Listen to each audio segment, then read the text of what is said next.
Well, good evening, ladies and gentlemen. Welcome to Ladies' Night Comedy Night here at First Capitol Music Hall. Glad you can all make it out tonight. We won't forget you. Big party back here in the corner. We got you. We know you're back there. Really thank you guys for coming out. We put together a great lineup for you tonight of ladies who are as far away from Louisville, Kentucky, Columbus, Ohio, Cincinnati, and Dayton. We've got 2 black girls, a Jew, a lesbian, and my fat ass. So I think we've got all the bases covered tonight.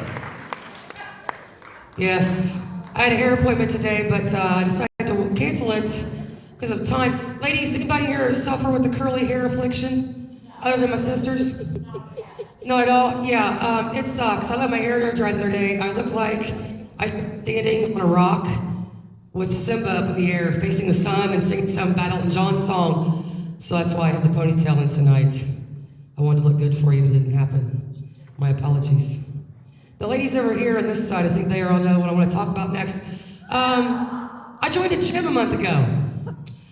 You have to applaud because my fat ass needed to go there. But I have lost 20 pounds. Thank you, Debbie. Yes. I've joined gyms in the past, and I'm not talking bad about any of them because they're all the same. If you join a gym and you look like me, you feel where I'm coming from on this. I have noticed that all of the old people and all of the overweight people work out in the morning. And all the good-looking people that work out all the time go at night. Let's just say I go in the morning. I'm there with the Silver Sneakers group. I get really pissed off when I'm on the treadmill next to one of these ladies and they're walking faster than me. It's kind of a motivator, really. I looked in on their little class they have, and they were sitting in a chair, and they were twirling their foot like this. And I thought, well, hell, I can fucking do that. I can do that standing on one foot. I need to get old quick. But I went at night a couple weeks ago, and the way the gym is lined up, there's the mirrors there, you know? And then the treadmills are in front of the mirrors, but behind you are the bikes. And like I said, at night, it's all the people in shape that wear the real tight clothes to work out in, and the tank tops where I've got cut-off sweats on, and a t-shirt 3 sizes too big to hide my shit. But I'm walking on the treadmill and I laugh because the 2 guys behind me were just pedaling the fuck out of this bike, and it looked like they were chasing me. And for a minute, I felt like Dorothy in The Wizard of Oz with the witch behind me. And in my mind, I had headphones on, but all of a sudden the music switched to dun dun dun dun dun dun dun dun. And I just got off the treadmill, like, oh, wait till they're done, I can't do this. There's some of the machines there I still can't use because my belly gets in the way. There's one where you gotta lean over and put your foot on this thing and then push it back. I call that the Cirque du Soleil machine. I don't do that when there's a lot of people in the gym because it's just uncomfortable for everyone. My mom did join the gym with me. The Sharon is here as always in the back. And again, if I see my mom walking faster than me on the treadmill, it pisses me off. Great motivator. But that's what we have to Smirnoff tonight. I'm gonna have to go from whiskey to vodka because I've become one of those people. You know what I'm talking about? Oh my God, that's 44 calories. I've become one of those people.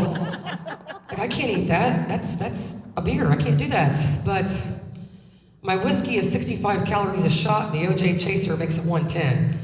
So I've got to go to vodka. But I will leave this. I'm not joining Weight Watchers. I think they're a cult. I'm not covering the public weigh-in. And I've noticed that anybody I know, and remember this, if you know anybody on Weight Watchers, remember that I told you this the next time you hang out with them. If you'll notice, anyone on Weight Watchers, they lose a bunch of weight, they stand around and do this all the time.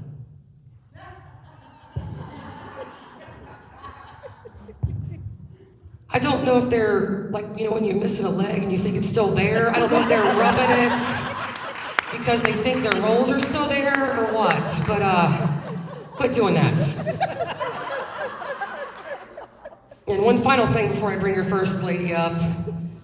If you are thin and you're struggling to lose that 5 measly fucking pounds you're trying to lose, I know it's a pain to you, I get that, but don't come up to me at the gym and complain and lament to me about your last 5 measly pounds.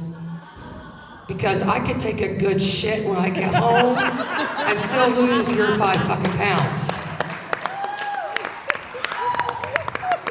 These are my gym friends over here, a couple of them are, so that's why, Don't tell Tina I said this shit. I don't want to get beat up at the gym tomorrow.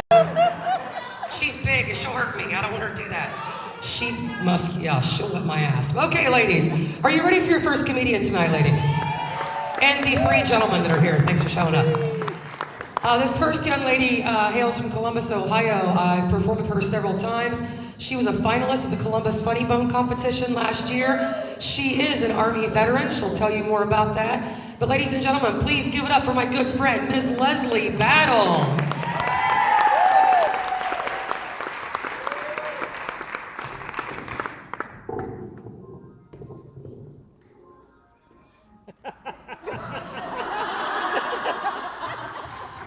What's up, Chi-Town? I joined the gym a couple of weeks ago. He likes it when I call him Jimmy. I'm sorry, I love that one. Like Lori said, my name's Leslie. For those of you who don't know me, I'm 42 years old. My kids are 20, 16, and 12. And like Lori said, I've been in the Army since 1988. For those of you who don't do math, and I'm included, I have to write it on my wrist, I've been in for 25 years.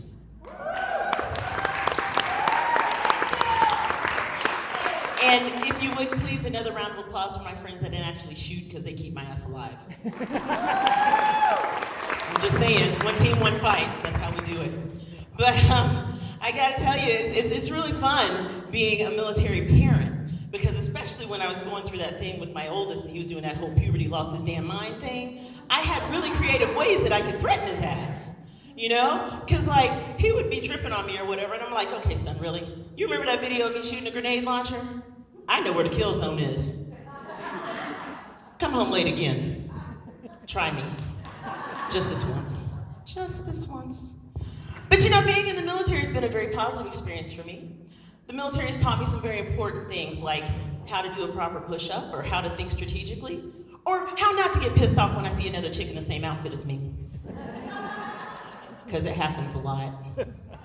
And usually she outranks me. Just saying, job security.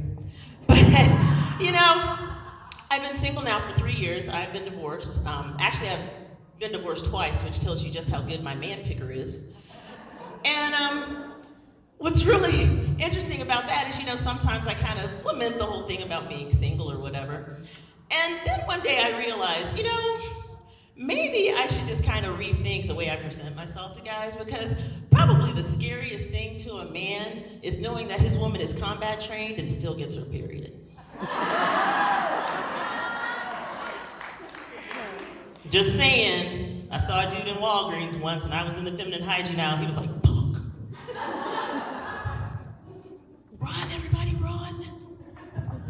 But that being said, you know, the whole dating thing is kind of interesting. And I'll admit that, you know, I like to date guys that are younger than me because I'm 42. Everybody's younger than me. So, you know, it's, okay, seriously, ladies, let's just be real. Let's pretend we're all 42 and single like me, right? If a 22-year-old, a good-looking 22-year-old hit on you, would you turn that shit down? Right? I ain't trying to get booed up or married or nothing, but you know, if you offering, and you know how to make a sandwich too, get your ass in here. But you know, it can get kind of awkward sometimes, and people are just like, well, you know, isn't it weird like dating somebody who's the same age as your son? But he's not my son. He's somebody else's son. It's okay. And, you know, and then the question goes, well, you know, aren't you kind of worried about how your son feels about you dating people his age? Really, the shit he put me through when he was 16? Payback's a bitch. Okay? I'm just saying, maybe you should have come home on time that one time before mom lost her damn mind. But speaking of losing my mind, my ex-husband, German-Irish guy, Quite possibly the whitest white man in America, y'all. I'm serious. We were married almost 15 years, and if I got 2, 3 good nights of sleep, that fucker glowed in the dark. And I am not even kidding, and Lori can attest to this, Leah can attest to this. With him, I had 2 blue-eyed babies. Tell me that wasn't surprising for me the first time, at least. But the second time, I was like, oh, great, going to Walmart, they're gonna be like, whose kid you got? And it really has happened. One time I went into the Walmart and the greeter's like, oh, where'd you get that pretty little girl? Like, I'm gonna tell you I kidnapped somebody's kid? Come on now. Besides, it's not like she's screaming stranger danger or anything. She knows me, it's okay. But, you know, I have to admit, you know, my ex, it's funny how love blinds you to just how ignorant somebody is. So, for example, we were married, like I said, almost 15 years. And I was always, you know, just kind of trying to be proactive. What can we do to make it, you know, spice it up? And what can I do to, you know, keep things, you know, keep you interested or whatever? And he was always like, no, everything's fine, blah, blah, blah, blah. So after 12 years of marriage, 12 years we've been married, this man finally admits to me that he's got a slave master fantasy.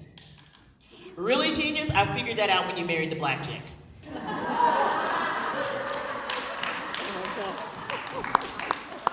Not saying, just saying. So needless to say, he and I aren't together anymore.